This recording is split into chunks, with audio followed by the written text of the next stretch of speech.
अस्सलाम वालेकुम स्टूडेंट्स, उम्मीद करती हूँ आप सब खैरियत से होंगे। आज हम करने वाले हैं यूनिट नंबर 1 की लास्ट एक्सरसाइज जो कि है 1.3। इसके आज हम टोटल 6 क्वेश्चन करने वाले हैं। तो क्वेश्चन नंबर 1 में हमें कहा गया है the sum of these consecutive integers is 42, find the three integers. ठीक है, यहाँ पे हमें हमें थ्री कंसेक्यूटिव इंटीजर्स फाइंड करने। कंसेक्यूटिव इंटीजर्स क्या होते हैं, मैं आपको इस क्वेश्चन को राइट डाउन करके फिर बताती जैसे कि हूँ। आप लोग देख सकते हैं यहाँ पे मैंने क्वेश्चन नंबर 1 राइट डाउन कर लिया है। यहाँ पे आपको कहा गया है कि find three integer with consecutive. ठीक है, कंसेक्यूटिव जो होते हैं, सबसे पहले हम क्वेश्चन समझ लेते हैं। कंसेक्यूटिव होते हैं कि तरतीब से कोई तीन इंटीजर्स हैं आपके पास। ठीक है, और यहाँ पे हम क्या करेंगे, लेट करेंगे हमारे पास तीन इंटीजर। ठीक है, हम फर्स्ट इंटीजर लेट करते हैं कि वो एक्स है। दूसरा क्या करेंगे कि जो अगर फर्स्ट है उसमें ही एक ऐड करेंगे, थर्ड वाला उसमें 2 टाइम्स ऐड करेंगे। अगर हम लेट करते हैं यहाँ पे, अगर मैं कहती हूँ कि 13 है तो 13 में 1 प्लस करूँगी तो वो 14 हो जाएगा, और 14 में 1 प्लस करूँगी तो वो 15 हो जाएगा। यानी 13 + 1 + 1, तो 1 + 1 2 और प्लस 13 जो है वो हमारे पास 15 के इक्वल आएगा। ठीक है, तो इस तरह से ये हमारे पास ऐड होगा और जो थर्ड इंटीजर होगा वो x + 2 हो जाएगा। आई होप सो आपको इस चीज़ की अच्छे से समझ आई होगी। आपको पता है कि जब हम लेट करते हैं तो हमें उसकी वैल्यू भी फाइंड करनी पड़ती है। तो यहाँ पे हम क्या करेंगे, तीनों इंटीजर्स का सम फाइंड करेंगे जो कि हमें गिवन है, वो है 42। ये हमारे क्वेश्चन में ही गिवन है जो कि है 42। अकॉर्डिंग टू द कंडीशन, हमारी जो कंडीशन है वो कह रही है कि कंसेक्यूटिव जो है वो एक के साथ एक है, हम इन तीनों को ऐड करेंगे। ठीक है, तीनों को ऐड करेंगे, यानी ये जो तीन इंटीजर्स हमने लेट किए इनको हम सम करेंगे, क्योंकि उन्होंने कहा है कि तीनों का जो सम है वो हमारे पास 42 है। क्वेश्चन ही हमें सारा आंसर बता रहा है। ठीक है, क्वेश्चन ही हमें सारा आंसर बता रहा है, तो हमने सिर्फ क्वेश्चन को समझना है कि वो क्या कह रहा है, हमें उस हिसाब से ही अपना जो क्वेश्चन है उसको अटैम्प्ट करना है। तो क्वेश्चन ने ही हमें बता दिया कि सम, हमने उनको सम करना है और उनका सम हमारे पास टोटल ये आएगा। तो हम क्या करेंगे, तीनों इंटीजर्स को ऐड कर देंगे और इक्वल रखेंगे 42 के। ठीक है, अब चूँकि हमने x को लेट किया हुआ है तो हमें x की वैल्यू भी फाइंड करनी पड़ेगी। यहाँ पे एक x ये होगा, एक x ये होगा, क्योंकि सारे ऐड हो रहे हैं तो x + x + x होगा और 1 + 2 हो जाएगा। यहाँ पे ये 3 आ जाएगा और 3x हो जाएगा। यहाँ पे जो 3 है ये दूसरी साइड पे, क्योंकि कांस्टेंट वैल्यू है, ये माइनस हो सकती है कांस्टेंट वैल्यू से, तो इक्वल के दूसरी साइड पे ये 42 से माइनस होकर 39 बन जाता है। और जो 3 के साथ x मल्टीप्लाई हो रहा है वो 3 हम इक्वल के दूसरी साइड पे, यहाँ पे मल्टीप्लाई हो रहा है, दूसरी साइड पे जाके डिवाइड हो जाएगा। तो x की जो हमने लेट किया था उस x की वैल्यू हमारे पास आई है 13। आई होप आपको इतना क्वेश्चन ज़रूर क्लियर हो गया होगा। अगर फिर भी आप लोगों को समझ नहीं आई तो आप मुझे कमेंट बॉक्स में ज़रूर बता सकते हैं। नए व्यूअर्स से मेरी रिक्वेस्ट है कि मेरे चैनल को सब्सक्राइब करना मत भूलिएगा। नेक्स्ट स्टेप में हम क्या करेंगे, अब हमने बारी बारी इनमें पुट करनी है वैल्यू, क्योंकि हमारे पास फर्स्ट इंटीजर है, हम इसको इक्वेशंस का नाम भी दे सकते हैं। ये हमारे पास 1 है, ये 2 है और ये 3 है, क्योंकि हमने अगर तीन इंटीजर्स को कहा है, अब हमें इनकी वैल्यूज़ भी बतानी है कि फर्स्ट इंटीजर क्या होगा, सेकंड इंटीजर क्या होगा और थर्ड इंटीजर क्या होगा। यहाँ पे हमारे पास x की वैल्यू फाइंड हो चुकी है 13।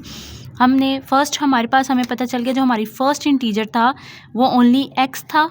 ठीक है, x था, तो वो आ गया हमारे पास 13। ठीक है, जो 1 है वो हमारे पास 13 आ गया। अब हम सेकंड में अपनी x की वैल्यू को ऐड करेंगे, वो आएगा 13 + 1 14। ठीक है, इसी तरह पुट इन 3, थर्ड आपके पास जो इंटीजर था वो आपने क्या किया था, x + 2, तो x में 13 + 2 ये आ जाएगा हमारे पास 15। ठीक है, 15। तो हमारे पास जो कंसेक्यूटिव नंबर बनेंगे वो बनेंगे 13 14 15। इन तीनों को जब आप ऐड करेंगे वो 42 के इक्वल ही आएगा। आई होप आपको इस क्वेश्चन की अच्छे से क्लियरेंस हो गई होगी। अब हम क्वेश्चन नंबर 2 की तरफ बढ़ते हैं। अब हम करने वाले हैं क्वेश्चन नंबर 2। इसमें लिखा है the diagram shows right angle triangle ABC in which the length of AC is √3 + √5 centimetre. The area of triangle ABC is 1 + √15 centimeter square. Find the length AB in form of A √3 + B √5 centimeter, where A and B are integers. A और B हमारे पास कोई भी integers हो सकते हैं। A B हमने find करना है, AC हमें गिवन है, ट्राइंगल ABC यानी इसका जो एरिया है ये भी हमें गिवन है। तो अब चलिए इसको, ये हमें साइड पे डायग्राम भी हमें गिवन है, तो हम इस क्वेश्चन को भी करना स्टार्ट करते हैं। क्वेश्चन नंबर 2 मैंने यहाँ पे राइट डाउन कर लिया है, और क्वेश्चन जैसे कि मैंने अभी आपको पढ़ के बताया था क्या है, उसमें हमारे पास जो है ट्राइंगल जो है AC, जो एंगल AC है वो √3 + √5, एरिया ऑफ ट्राइंगल यानी पूरी ट्राइंगल का जो एरिया है वो आपके पास है 1 plus under root 15 centimetre square. ठीक है, आपको पता है कि एरिया जो होता है वो हमेशा उसका जो यूनिट होता है वो स्क्वायर में होता है। एंड देन आपके पास ए भी जो है वो हमने फाइंड करना है प्रॉपरली, क्योंकि आपके पास ए अंडर रूट 3 है plus B under root 5 centimetre है। ए और बी की वैल्यू आपने फाइंड करनी है। ठीक है, हमें इसका आंसर ये गिवन है। अब ये सारी चीज़ें हमें क्वेश्चन में ही गिवन है, तो हम इसको सॉल्व करना स्टार्ट करते हैं। सबसे पहले हमने एरिया ऑफ ट्राइंगल, ये हमारे पास फार्मूला है जो हमने लिख लिया है 1/2 multiply by base and height को अगर आप मल्टीप्लाई करें 1/2 के साथ, ठीक है, क्योंकि बेस और हाइट दो एलिमेंट्स हैं, दो यूनिट हैं, तो इनको डिवाइडेड बाय 2 करेंगे। ठीक है, और एरिया ऑफ ट्राइंगल, ठीक है, आपको एरिया ऑफ ट्राइंगल गिवन है, जैसे मैंने आपको बताया है कि ऊपर आपको जो क्वेश्चन में ही एरिया ऑफ ट्राइंगल यहाँ पे ये देख लें गिवन है, तो आप एरिया ऑफ ट्राइंगल की जगह 1 प्लस अंडर रूट 15 लिखेंगे, 1/2 एज इट इज लिखें। बेस आपको गिवन है यहाँ पे under root 3 and under root 5, A C आपको बेस बताइए और इस तरह हाइट बताई हुई है। ठीक है, हाइट आपके पास जो है वो a under root 3 plus B under root 5 है। ठीक है, और यहाँ पे जो हाइट है वो ए बी आपके पास है, क्योंकि हमारे पास अब देखें ए और बी है तो हम इसको नहीं लिख सकते, लेकिन ए बी की जगह हमारे पास कोई भी इंटीजर्स हो सकते हैं, नेगेटिव भी हो सकते हैं, पॉजिटिव भी हो सकते हैं, तो इसलिए हमने ए बी इसको एज इट इज लिया है, क्योंकि हमने फाइंड ही ए बी की वैल्यू करनी है। ठीक है, ए और बी की वैल्यू हमने फाइंड करनी है अभी। सो यहाँ पे आपने क्या किया कि 2 यहाँ पे मल्टीप्लाई डिवाइड, यहाँ पे 1/2 मल्टीप्लाई हो रहा है इक्वल के दूसरी साइड पे, चूंकि यहाँ पे ये डिवाइड होता है दूसरी साइड पे जाके ये मल्टीप्लाई हो जाएगा एरिया ऑफ ट्राइंगल के साथ। एरिया ऑफ ट्राइंगल के साथ ये मल्टीप्लाई होगा तो ये 2 into 1 plus under root 15 3 under root. ठीक है, अब यहाँ 3 अंडर रूट 5 है, ये यहाँ पे ए बी के साथ मल्टीप्लाई हो रहा है, तो हम क्या करेंगे, ये अंडर रूट 3 अंडर रूट 5, ठीक है, 3 प्लस अंडर रूट 5 जो है ये इस कुछ इस फॉर्म में भी बन जाता है कि ओवर 2 है। ठीक है, तो ये इक्वल के जब दूसरी साइड पे जाएगा तो ये रेसिप्रोकल बन जाएगा, 2 ओवर समथिंग हो जाएगा। ठीक है, सो ए भी हमारे पास यहाँ पे इस तरह से आ गया। अब इसको आपने जैसे क्वेश्चन नंबर 1 किया हुआ है उसी तरीके से आपने इसको बाय रैशनलाइज करना है। ठीक है, 3 माइनस अंडर रूट 5 के साथ आप इसको मल्टीप्लाई एंड डिवाइड करेंगे, करने के बाद आपके पास कुछ तरह हो जाएगी। अब यहाँ पे जो मेन काम है, जो आप ऊपर अंडर रूट है, तो इसे हम इसको प्रॉपरली सॉल्व करने वाले हैं, तो इसको बड़े एहतियात से देखिएगा कि मैं इसको कैसे सॉल्व करने लगी हूँ। ठीक है, 2 इंटू 1 अंडर रूट 3 और अंडर रूट 5। ठीक है, अब 2 आपने सेपरेटली ही रहने देना, क्योंकि माइनस आपको पता है कि 3 का स्क्वायर और अंडर रूट ये आपको पता है कैंसिल आउट हो जाते हैं, ए प्लस बी और ए माइनस बी जो होता है ए स्क्वायर माइनस बी का, क्योंकि हमारे पास ये अंडर रूट में है आंसर, तो इसलिए ये कटिंग होके सिर्फ एज इट इज बाहर आ जाएंगे, ये नीचे 2 2 से इसे कटिंग हो जाए। लेकिन ऊपर जो हमारी मल्टीप्लीकेशन हुई है मैं आपको वो बताने लगी हूँ ये कैसे हुई है। आपने पहले 1 के साथ इन दोनों को मल्टीप्लाई करना है। ठीक है, 1 इंटू अंडर रूट 3 माइनस 5 और 15 के साथ भी इन दोनों को मल्टीप्लाई, तो मैंने यहाँ पे डायरेक्ट दोनों को मल्टीप्लाई कर लिया। आपको पता है कि 15 अंडर रूट जो है वो हमारे पास इक्वल होता है, जैसे कि आप लोग ये देख सकते हैं कि अंडर रूट 15 है, तो हम इसको ओपनली लिख सकते हैं under root 3 into under root 5। ठीक है, तो अब देखिए जब हम अंडर रूट 5 को 15 को 3 से मल्टीप्लाई करें तो हमें 3 under root and under root 5 है, तो ये 3 अंडर रूट जो इसमें ये वाला आ रहा है, ये वाला 3, इसको जब मल्टीप्लाई करेंगे हम अंडर रूट 3 के साथ, ठीक है, तो ये और ये दोनों स्क्वायर बन जाएंगे। ठीक है, और मल्टीप्लाई बाय अंडर रूट 5 आ जाएगा, तो ये स्क्वायर रूट इससे कैंसिल होकर 3 मल्टीप्लाई बाय अंडर रूट 5, तो मल्टीप्लाई किया, ये नेक्स्ट स्टेप में मैंने बताया, यानी यहाँ पे 3 जो है वो बाहर आ जाएगा और अंडर रूट 5 इधर आ जाएगा, और यहाँ पे भी सेम सिचुएशन हुई है, ये under root 3 multiply by under root 5 है, तो ये 5 और ये 5 स्क्वायर होके बाहर आ जाएंगे, तो अंदर हमारे पास यहाँ पे अंडर रूट 3 रह जाएगा और यहाँ पे अंडर रूट 5 रह जाएगा, कि 3 का स्क्वायर बन जाता है, 3 5 जा एंड 3 5 जा, तो 3 और 3 मल्टीप्लाई होके स्क्वायर, यहाँ पे 5 5 मल्टीप्लाई होके स्क्वायर और एज इट इज 3।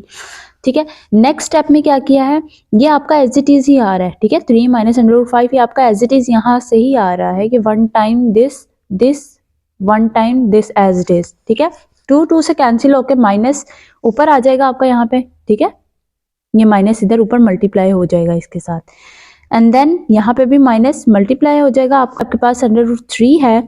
ठीक है, माइनस अंडर रूट 5, आंसर यहाँ पे 3 बाहर आ जाएगा अंडर रूट 5 एंड यहाँ पे 5 बाहर आ जाएगा अंडर रूट 3। अब जो अंडर रूट 3 है यहाँ पे ये 1 है और ये माइनस 5 है, तो बड़ी वैल्यू के का जो साइन होता है वो हम अपने आंसर में लिखते हैं, तो -5 और 1, आपको पता है यहाँ पे 1 मल्टीप्लाई हो रहा है जो हमें नजर नहीं आ रहा। पॉजिटिव 1 है, नेगेटिव 5 है, तो यहाँ पे -4 आएगा। और यहाँ पे 3 है, 3 -1, 3 पॉजिटिव है एंड -1 नेगेटिव है, तो बड़ी वैल्यू का साइन आएगा +2 अंडर रूट। अब बाहर आप देख सकते हैं कि माइनस मल्टीप्लाई भी हो रहा था, तो ये माइनस इसके साथ मल्टीप्लाई भी हो रहा है बाहर। नेक्स्ट हमारे पास इसका जो आंसर आएगा वो आप ये देख सकते हैं। अब आपने क्या करना है, 4 ये माइनस को जब अंदर मल्टीप्लाई करेंगे, यहाँ पे ये मल्टीप्लाई होगा तो ये नेगेटिव वैल्यू है तो ये पॉजिटिव हो जाएगी, और जो पॉजिटिव है वो नेगेटिव हो जाएगी। ठीक है, अब रिक्वायर्ड आपके पास कुछ इस तरह से था कि आपके पास कोई भी वेरिएबल है, नेगेटिव पॉजिटिव कोई भी दो इंटीजर है, ये a√3 और b√3। ठीक है, सो यहाँ पे आपके पास माइनस है, ठीक है, और यहाँ पे आपके पास प्लस है। तो मैंने जैसे आपको क्वेश्चन में ही बताया कि पॉजिटिव या नेगेटिव कोई भी इंटीजर्स हो सकते हैं, ए बी की वैल्यू पॉजिटिव नेगेटिव कुछ भी हो सकती है। सो ए आपके पास आ गया है 4√3 as it is, under root ये 5 है, सॉरी। सो जो बी है आपके पास वो -2 है। ठीक है, अगर हम इसको थोड़ा सा सिंप्लीफाई अगर मैं यहाँ पे आपको करके बताऊं, ए तो हमारे पास आ गया है 4, ठीक है, तो प्लस और -2 आपके पास जो बी है वो ये इस तरह से है। जब माइनस इसके साथ मल्टीप्लाई होगा तो वो एज इट इज जाहिर है माइनस से उसको चेंज कर देगा उसकी वैल्यू को, तो हमारे पास यहाँ पे माइनस आ जाएगा। आई होप आपको क्वेश्चन नंबर 2 की अच्छे से क्लियरेंस हो गई होगी। अगर फिर भी आपको कोई इशू है तो आप मुझे कमेंट बॉक्स में ज़रूर पूछ सकते हैं, और जो लोग मेरे चैनल पे नए हैं मेरे चैनल को सब्सक्राइब करना मत भूलिएगा। अब हम क्वेश्चन नंबर 3 की तरफ चलते हैं। अब हम करने वाले हैं क्वेश्चन नंबर 3, जिसमें कहा गया है rectangle has sides of length 2 + √18 metre and 5 - 4 over √2 metre. Express the area of rectangle in the form of a + b under root where a b and r integers. ठीक है, यहाँ पे हमें a b की वैल्यू फाइंड करनी है, हमें यहाँ पे लेंथ भी गिवन है और ब्रेथ भी गिवन है। तो चलिए इस क्वेश्चन को भी करना स्टार्ट करते हैं। बहुत ही ईजी क्वेश्चन है लेकिन थोड़ा सा थ्योरी में है, तो आपको इस चीज़ को अच्छे से समझना होगा। तो चलिए अब इसको भी करना हम स्टार्ट करते हैं। गिवन हमें ये है, ये हमें क्वेश्चन में ही बताया हुआ है कि फर्स्ट साइड आपके पास √2 प्लस 2 + √18 मीटर है, और सेकंड साइड आपके पास 5 - 4 ओवर √2 है। ये थोड़ा सा ट्रिकी क्वेश्चन भी है। जो 1.3 एक्सरसाइज है आपकी, वो आपकी मोस्ट इम्पॉर्टेंट है, तो आपने इस के ऊपर मोस्ट इंपॉर्टेंट है, क्योंकि इसमें से ऐसे क्वेश्चन भी हो सकते हैं जो मोस्टली इंपॉर्टेंट होते हैं और वो फाइनल एग्जाम में आ जाए। तो 1.3 आपकी पेपर के हवाले से बहुत ज़्यादा इंपॉर्टेंट है। तो चलिए हम इसको करना स्टार्ट करते हैं। आपने एरिया ऑफ ट्राइंगल फाइंड करना है। ट्राइंगल का जब हम एरिया फाइंड करते हैं, अगर हमारे पास दो साइड्स होती हैं तो हम उन दोनों साइड्स को मल्टीप्लाई कर देते हैं। एरिया का तो ये फार्मूला होता है कि जो भी साइड्स होती हैं उनको हम आपस में मल्टीप्लाई करते हैं, और उसका जो यूनिट होता है वो हमेशा स्क्वायर में आ जाता है। ठीक है, तो यहाँ पे ये मीटर स्क्वायर बनेगा, यहाँ पे भी मीटर स्क्वायर बन जाएगा क्योंकि हमारे पास ऊपर मीटर ही लिखा हुआ है। ठीक है, अब फर्स्ट साइड को आपने सेकंड साइड के साथ मल्टीप्लाई किया, आप अगेन वही काम करेंगे जैसे अभी हमने प्रीवियस क्वेश्चन में किया है। 2 × 5 एंड 2 × 4 ओवर √2। ठीक है, अब 18 × 5 एंड 18 अंडर रूट में मल्टीप्लाई बाय 4/2। अब यहाँ पे थोड़ा सा जो है ट्रिक यूज़ हुई है, वो क्या ट्रिक यूज़ हुई है वो मैं आपको यहाँ पे अभी सेपरेटली बताती हूँ। पहले आपने क्या किया, 2 5 टाइम ये आपने सिंपल लिख लिया, यानी 2 को पहले 5 के साथ मल्टीप्लाई किया एंड देन -4/2 के साथ मल्टीप्लाई किया, अंडर रूट 18 को 5 के साथ एंड फिर इस वैल्यू के साथ सेकेंड वैल्यू के साथ माइनस के साथ मल्टीप्लाई किया। थर्ड स्टेप में आपने क्या किया, इसको मल्टीप्लाई कर लिया, और यहाँ पे 2 5 10 हो चुका है, और यहाँ पे 2 जो है, अब देखें यहाँ पे हमारे पास जो 2 है उसमें 2 टाइम्स √2 आ रहा है। अब ये कैसे आ रहा है ये मैं आपको बताने लगी हूँ। ये देखें, 2 हमारे पास 2 की पावर 1 है। अगर हम 2 की पावर 2/2 करते हैं, क्योंकि हमें अंडर रूट चाहिए, ठीक है, तो 2 की पावर 1/2 एंड 2 की पावर 1/2, अगर आप इसका अगेन एलसीएम लेते हैं 1 + 1 2/2, तो ये वापस 1 ही आ जाता है, यानी 2 की पावर 1 ही बन जाती है। तो इसका मतलब है कि हमारे पास अगर कोई वैल्यू आती है ना 2 विदाउट अंडर रूट, तो इट्स मीन उसमें 2 अंडर रूट की वैल्यू हमारे पास आ रही हैं। आई होप सो आपको क्लियर हो गया होगा कि अगर हमारे पास विदाउट अंडर रूट कोई वैल्यू होती है तो हमें पता है कि वो उसमें हाफ हाफ यानी अंडर रूट के साथ 2 वैल्यूज उसमें ऐड हो रही हैं। ठीक है, तो यहाँ पे जो मैंने क्या किया है, जो 2 हमारे पास यहाँ पे क्वेश्चन में ही ये वाला गिवन है, इसका मतलब है कि 2 टाइम्स अंडर रूट है। ठीक है, under root 2 multiply by under root 2 होगा, तो वो जब वापस में स्क्वेयरिंग होती है तो हम पता है आपको कि स्क्वेयर से बाहर निकाल देगा। अगर हम उसको स्क्वेयर रूट के अंदर लिखेंगे तो हम उसको स्क्वेयर बना के अंडर रूट, यानी इसका स्क्वेयर और अंडर रूट सेम ले लेंगे। ठीक है, स्क्वायर और अंडर रूट सेम ले लेंगे। अब यहाँ पे क्योंकि ये जो सिचुएशन बनी है ना, यहाँ पे ये अंडर रूट 2 का स्क्वायर विद अंडर रूट है, और चूंकि 2 जो का स्क्वायर है विद अंडर रूट, तो इसकी जो बेसिस है उनको मैंने अलग करके सेपरेट सेपरेट यहाँ पे लिख लिया है, under root 2 into under root 2। ठीक है, ये ऐसा क्यों किया, क्योंकि मेरे पास जो यहाँ पे डिनोमिनेटर में जो है वो अंडर रूट 2 मल्टीप्लाई हो रहा था, और मैं कह रही थी कि मेरी कैंसलेशन हो जाए और सिंपल फॉर्म में एक मेरा आंसर आ जाए। ठीक है, आई होप आपको अच्छे से क्लियर हो गया होगा। देन अगर 18 को देखते हैं, तो 18 जो अंडर रूट 18 है वो हमारे पास क्या सिचुएशन बनती है, आप देख लिए, एलसीएम लेंगे। 2 9 जा 18, 3 3 टाइम और 3 1 टाइम। यहाँ पे 3 का square multiply by under root 2। ठीक है, ये 3 तो अंडर रूट से बाहर आ गया, लेकिन 2 अंडर रूट में ही रहा, तो हमारा जो रिक्वायर्ड आंसर है वो आपका ये बनता है। तो हम इसको एज इट इज ऐसे लिख सकते हैं। ठीक है, मैंने नेक्स्ट स्टेप में 3 अंडर रूट 2 किया है, और यहाँ पे क्या किया है, 18 मल्टीप्लाई बाय 5 ही कर लिया है। ठीक है, यहाँ पे आपने क्या किया है, वही अगेन सिचुएशन, यहाँ पे मैंने 9 मल्टीप्लाई बाय 2 लिखा है, ताकि अंडर रूट 2 को अंडर रूट 2 से मैं कैंसिल कर सकूँ, और 3 का स्क्वायर, ये मेरे पास 9 एज इट इज। ये मैंने मजीद सिंपल फॉर्म में लिखा ताकि आप लोग को क्लियरेंस हो जाए। ठीक है, नेक्स्ट स्टेप में मैंने क्या किया है, 10 as it is, under root 2 यहाँ पे एक रह गया था, एक यहाँ पे कट हो गया था, तो 4 under root 2 with minus sign. अब यहाँ पे आपको पता है ये 5 और 3 टाइम 15, जो बाहर अंडर रूट के बाहर जो वैल्यू वो आपस में मल्टीप्लाई होकर 15 अंडर रूट 2 हो जाएगा, और माइनस ये 3 का स्क्वायर है, ये आपको पता है ये 3 का स्क्वायर है विद अंडर रूट, तो ये अंडर रूट से बाहर आके ओनली 3 रह गया, और ये 4 के साथ मल्टीप्लाई होकर 12 बन जाएगा, माइनस 12। तो कांस्टेंट वैल्यू जो है उनको मैंने इकट्ठा लिख लिया, तो बड़ी वैल्यू के साथ माइनस का साइन है, तो आंसर भी माइनस का ही आएगा, -2। और ये आपको पता है 15 माइनस 4 11 अंडर रूट 2, ये आपके पास रिक्वायर्ड आंसर आ चुका है। अब गिवन जो है क्वेश्चन हमें कुछ ये था कि आपका जो एरिया है वो a plus B under root 2 है, तो हमारा जो आंसर आया वो a plus under root B under root 2 ही है। ठीक है, अब मैंने आपको जैसे प्रीवियस क्वेश्चन में बताया कि हमारे पास a b की वैल्यू इंटीजर्स है, इंटीजर्स हमेशा पॉजिटिव और नेगेटिव दोनों होते हैं, तो a हमारे पास आएगा -2, b आएगा हमारे पास 11। सो ये हमारा रिक्वायर्ड आंसर है। आई होप आपको इस क्वेश्चन की भी अच्छे से क्लियरेंस हो गई होगी। अब हम चलते हैं क्वेश्चन नंबर 4 की तरफ। क्वेश्चन नंबर 4 हमारे पास बहुत ही इजी क्वेश्चन है, तो इसकी स्टेटमेंट हमें बहुत छोटी सी गिवन है, हम इसको पढ़ लेते हैं। Find two numbers whose sum is 68 and difference is 22। Sum आपके पास कोई भी दो नंबर्स हैं, हमें नंबर्स नहीं बताए, हमने नंबर्स ही फाइंड करने हैं कि अगर उन दो नंबर्स को हम सम करेंगे यानी ऐड करेंगे तो 68 आएगा, और डिफरेंस मीन माइनस करेंगे तो 22 आएगा। बहुत ही ईजी क्वेश्चन है, बहुत ही आप इजीली इसको समझ सकते हैं, तो चलिए इसको भी करना हम स्टार्ट करते हैं। क्वेश्चन नंबर 4 हमारे पास बहुत ही इजी क्वेश्चन है, तो इसको हम करना स्टार्ट करते हैं। क्वेश्चन नंबर 4 में हमें कहा गया है फाइंड द टू नंबर्स कौन से हैं वो हमें नहीं पता है, whose सम इज़ 68, यानी उनको ऐड करें तो इक्वल 68 आएगा, और डिफरेंस मीन्स माइनस करें तो 22 आएगा। ठीक है, तो हमने यहाँ पे दो जो है नंबर्स हैं उनको x और y लेट कर लिया, ये आपने लेट किया है। ठीक है, आपके पास ये कंडीशन है कि आपने दो नंबर्स को ऐड करना है तो ये आंसर आएगा, सब्ट्रैक्ट करना है तो ये आंसर आएगा। ठीक है, तो मैंने कहा है कि x और y हमारे पास दो नंबर हैं, x और y को ऐड करेंगे तो 68 आएगा, x और y को सब्ट्रैक्ट करेंगे तो हमारे पास 22 आएगा। इसको इक्वेशन 1 कह लें, इसको इक्वेशन 2 कह लें। अब इन दोनों को ऐड करेंगे तो हमारे पास y और जो y है वो दोनों प्लस y है, और एक माइनस y है, वो दोनों प्लस और माइनस हो रहे हैं, नेगेटिव और पॉजिटिव है। इट्स मीन ये कटिंग होके हमारे पास 2 प्लस x हमारे पास 2x हो जाएगा, 68 में 22 ऐड करेंगे ये आएगा 90। ठीक है, अब क्योंकि 2x है हमें ओनली x की वैल्यू फाइंड करनी है, x की वैल्यू फाइंड करेंगे तो 2 इधर मल्टीप्लाई हो रहा है, दूसरी साइड पे जाके डिवाइड हो जाएगा, वो बनेगा 45। x की वैल्यू आपके पास आ जाएगी 45। अब आप x की वैल्यू को चाहे 1 में पुट कर लें या 2 में पुट कर लें, मैंने 1 में ही पुट किया है, तो x की वैल्यू को जब मैंने पुट किया तो 45 प्लस y आ गया। ठीक है, इज इक्वल 68 क्या आएगा, तो 45 जब इधर दूसरी साइड पे जाके माइनस होगा तो हमारे पास कांस्टेंट वैल्यू जब माइनस होंगी तो वो 23 आंसर आ जाएगा, y 23। तो हमारे पास x और y जो है वो 45 एंड 23 है।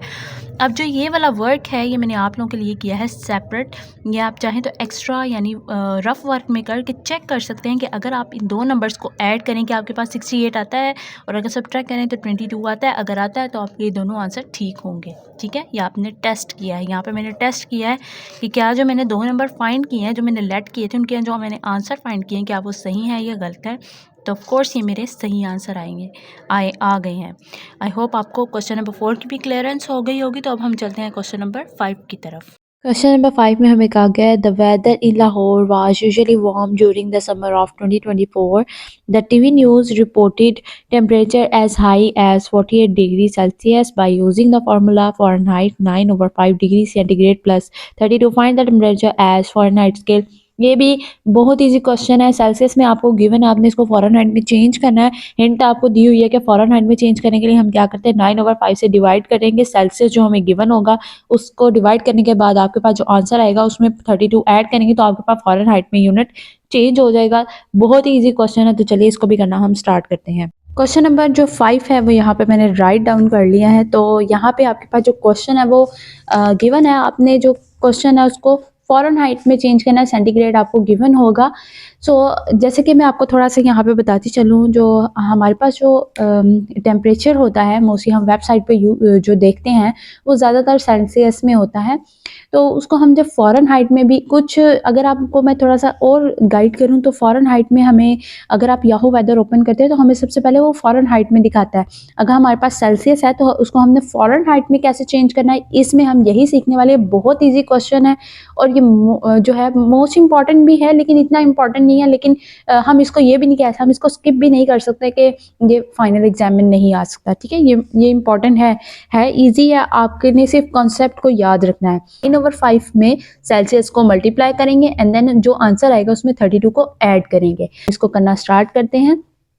फ़ारेनहाइट में आपने चेंज किया, 9/5 में आपने 48, क्योंकि सेल्सियस 48 में गिवन था तो 48 डिग्री जो है आपने इसको 9 से मल्टीप्लाई किया, 432/5 आंसर आया। इसको डिवाइड करने पे आपका आंसर आता है 86.4। जो हमारा टेम्परेचर है वो 86.4 है। अब इसमें आपने 32 जो है वो ऐड किया तो हमारे पास 118.4 जो है ये हमारा चेंज हो चुका है इन फ़ारेनहाइट। बस ये इतना ही सॉल्व होता है, इसमें हमने सिर्फ फ़ारेनहाइट में ही चेंज करना था। क्वेश्चन नंबर 6 की तरफ अब चलते हैं। आज की वीडियो का ये लास्ट क्वेश्चन मैं करवाने लगी हूँ, बाकी के 3 क्वेश्चन मैं आपको नेक्स्ट वीडियो में बताऊँगी। तो 6 क्वेश्चन जो है वो मोस्ट इंपॉर्टेंट है, क्योंकि इस तरह के क्वेश्चन जिसमें सन और फादर की एज के बारे में पूछा जाता है वो मोस्टली आपके जो फाइनल एग्जाम है उसमें मस्ट आ जाता है। तो हम इसकी स्टेटमेंट पढ़ लेते हैं और इसको समझते हैं कि ये कैसे होगा। The sum of the ages of the father and son is 72 years. 6 years ago, the father's age was 2 times the age of son. What was the age of son 6 years ago? Number 6 में जो हमें question में given है चीज़ें वो मैंने यहाँ पे लिख ली हैं, जैसे कि सन एज। अब क्योंकि हमें वहाँ पे एज जो है वो ज़्यादा बताई नहीं है तो यहाँ पे हम सन की एज को एक्स कह लेंगे, फादर की एज को हम वाई कह लेंगे। अगर उन दोनों की एज को हम ऐड करें तो 72 बनता है। इसको आपने इक्वेशन 1 कहना है, क्योंकि फर्स्ट हमें यही कहा गया है कि दोनों की एज को अगर हम ऐड करें तो वो टोटल 72 बनती है, ठीक है? अगर 6 साल पहले की बात करें तो सन की एज जो है वो 6 साल कम थी फादर की एज से, ठीक है? यानी जो फादर की एज थी वो 6 ईयर कम थी। तो ऑफ कोर्स हम क्या करेंगे, x-6 और y-6 करेंगे, ठीक है? अब according to the given condition, हमें जो कंडीशन गिवन है हम उसके हिसाब से काम करेंगे। x-6 और y-6 लिखेंगे, लेकिन हमें कहा गया है कि सन की एज जो है वो डबल है, ठीक है? सन की एज जो है वो डबल करनी है, क्योंकि तभी हमें पता चलेगा कि हमारी जो फादर की एज है वो तो पहले से ही डबल है। देखिए y-6 की पहले से ही डबल है तो हमें सन की एज को डबल करना पड़ेगा। तो 2 से मल्टीप्लाई करेंगे इधर। मोस्टली स्टूडेंट ये गलती कर देते हैं, वो फादर की एज को मजीद डबल कर देते हैं। हमें फादर की एज को डबल नहीं करना, हमें सिर्फ सन की एज फाइंड करनी है, तो हमें उसको 2 से मल्टीप्लाई करना पड़ेगा।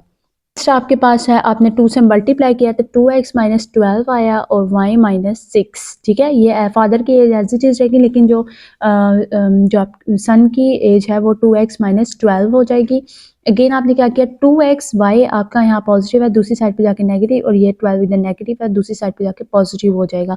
तो 12 में से -6 करेंगे वो आपके पास 6 आएगा, 2x - y। अब यहाँ पे आपके पास इक्वेशन नंबर 2 फाइंड हो गई है, ठीक है? अब आपने इक्वेशन नंबर 1 जो आपकी ये थी x + y = 72, और सेकंड जो अभी आपने फाइंड किया, इन दोनों को ऐड करेंगे, क्योंकि यहाँ पे हमारा जो y है वो कैंसिल हो जाता है और 3x आ जाएगा यहाँ पे हमारे पास और 78। तो 3 इधर मल्टीप्लाई हो रहा है, दूसरी साइड पे जाके डिवाइड हो जाएगा, तो 26 आपका रिक्वायर्ड आंसर होगा। अब हमने जो मेन चीज़ इसमें फाइंड करनी है वो ये है कि सन की एज जो है वो 6 साल पहले क्या थी। यहाँ पे सन की एज 6 साल बाद आई है, तो 6 साल बाद की जो है ये हमारे पास रिक्वायर्ड आंसर है। लेकिन अब 6 साल पहले की हमें बतानी है, तो वो हम क्या करेंगे, बस सन की एज 6 साल पहले लिखी हुई है, ठीक है। अब आपने सन की एज को क्या किया, 26, क्योंकि रिसेंटली एज है उसमें 6 साल जो है वो माइनस किए, तो आपके पास 20, यानी 6 साल पहले जो बेटे की एज थी वो 20 थी। आपने सिर्फ इतना ही फाइंड करना था। आई होप आपको इस चीज़ की क्लियरेंस हो गई होगी।